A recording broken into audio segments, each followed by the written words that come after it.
Muy buenos días, queridos alumnos.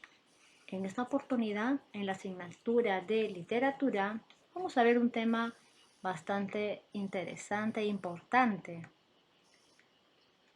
Bien, vamos a hablar de la literatura medieval.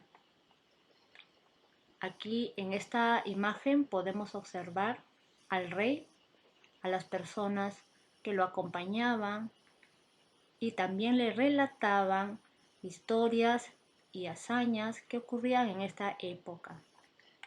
Muy bien. Contexto histórico-cultural. Se denomina así a todos aquellos trabajos escritos principalmente en Europa durante la Edad Media, es decir, durante aproximadamente 1000 años transcurridos desde la caída del Imperio Romano de Occidente hasta los inicios del Renacimiento a finales del siglo XVI. La literatura de este tiempo estaba compuesta básicamente de escritos religiosos, concepto amplio y complejo, que abarca desde los escritos más sagrados hasta los más profanos.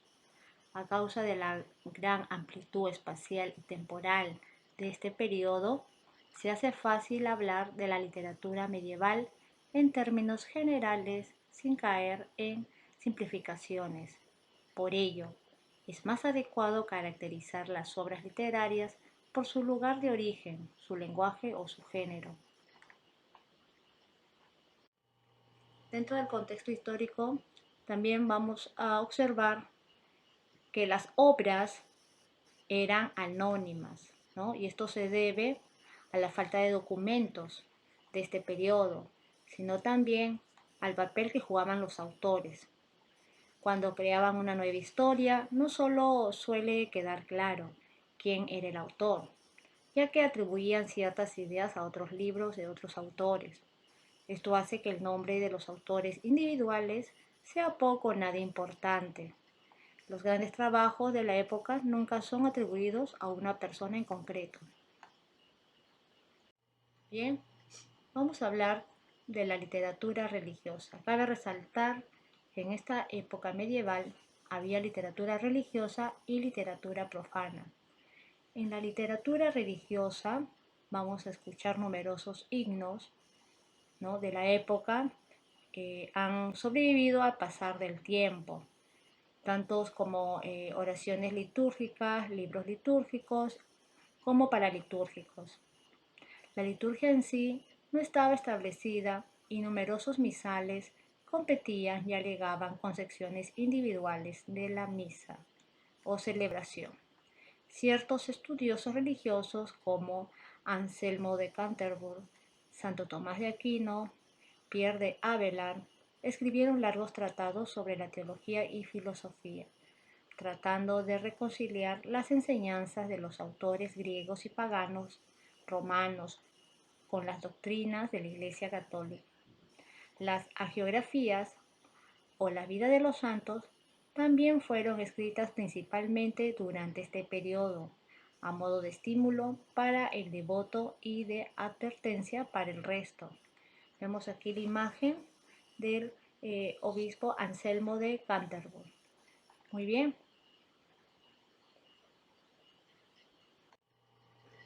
Vamos a pasar ahora a la literatura profana. La literatura profana nos narra aquí que ha sido una literatura laica, o sea, por las personas del pueblo. En este periodo no fue tan productiva como la literatura religiosa, ya que estaba a cargo del clero.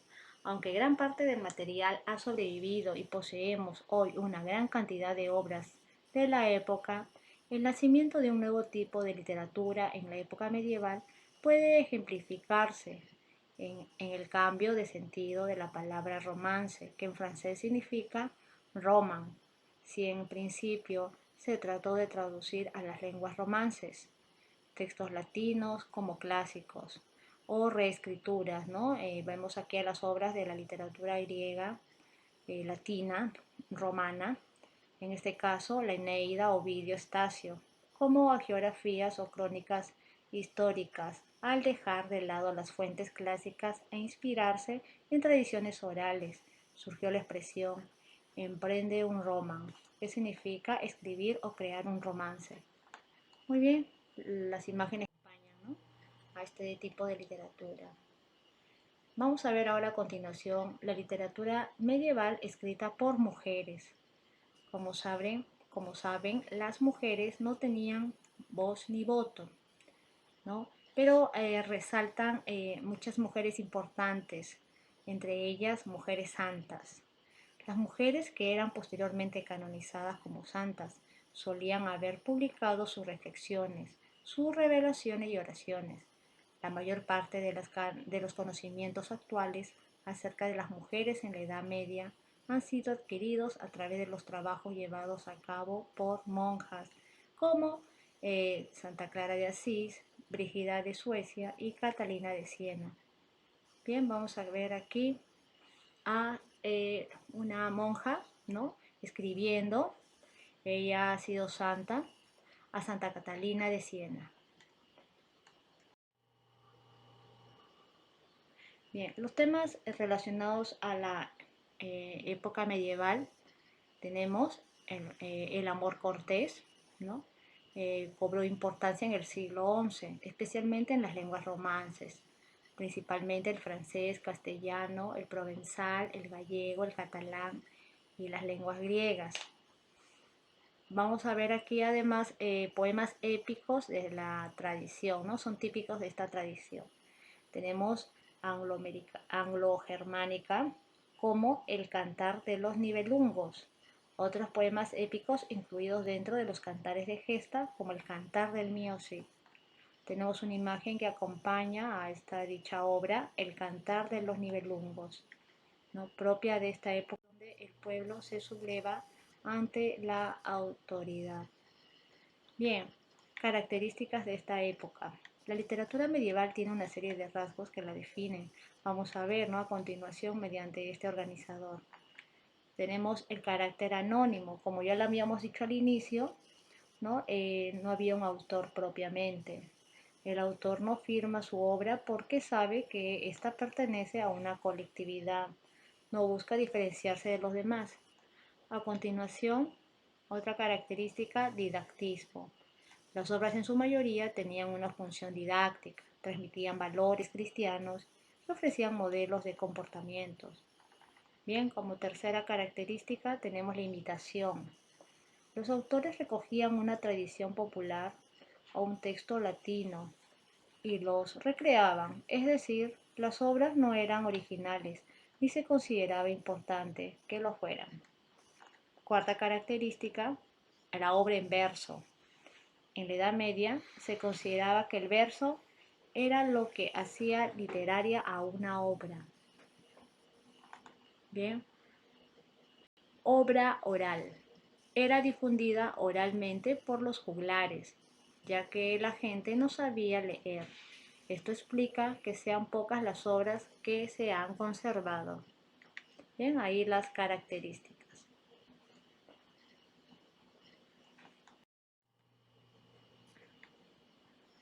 Algunos representantes de esta época. Tenemos, bien, a continuación vamos a hablar de los mesters de clerecía. Como ya bien dicho, dice su nombre, provienen del clero, ¿no? Religiosos, ¿no?, sacerdotes, monjes. Tienen las siguientes características. Utilizan un lenguaje culto. Bien, todos ellos tenían una educación, ¿no?, propia, privilegiada. Escriben en verso, poemas. La finalidad de sus obras es didáctica, es decir, escriben para enseñar. Los temas son casi siempre religiosos e inspirados a la tradición griega y romana. ¿Quiénes fueron estos poetas del Mester de Clerecía? Gonzalo de Berceo con su obra Milagros de Nuestra Señora. Juan Ruiz Arcipreste de Hita con su obra El Libro del Buen Amor. Otro representante aquí tenemos a los Mester de Juglaría. Significa oficio. Por lo tanto, Mester de Juglaría es el nombre que recibe el oficio propio de los juglares. También se llama así a la forma de componer y narrar historias de los juglares, así como el conjunto de las obras que crearon. Bien, los cantares de gesta, características. no tienen autor conocido, ¿no? Son anónimos. Sus obras escritas en verso estaban destinadas a ser cantadas y recitadas. Se transmitían oralmente de padres a hijos. Bien, y tenemos por último aquí a los jarchas, ¿no? Se trata de breves cancioncillas en las que una mujer se lamenta por la ausencia de su amado. Recuerden que en esta época muchos hombres salían a la guerra, ¿no? Luchaban batallas y a veces también batallas civiles. Suelen estar compuestas en árabe vulgar o mozárabe y aparecen al final de unas composiciones poéticas escritas en árabe y hebreo culto. Bien, aquí tenemos un gráfico que le acompaña. Es la cronología de la literatura medieval. Comienza desde el siglo XI hasta el siglo XIV y podemos aquí observar a los representantes de cada época, ¿sí? De cada siglo. También vemos los acontecimientos que se dieron en cada uno de los años citados. Bien, por favor, lo van a estudiar esto de manera detenida, ¿no? A continuación, bien, vamos a terminar con el tema para explicarles que desarrollar en el cuaderno de literatura la práctica que se les va a dejar anexada, ¿no? Muy bien, chicos, antes el título, la fecha y el título. Que tengan un bonito día. Bendiciones a todos ustedes y a sus familias. Gracias.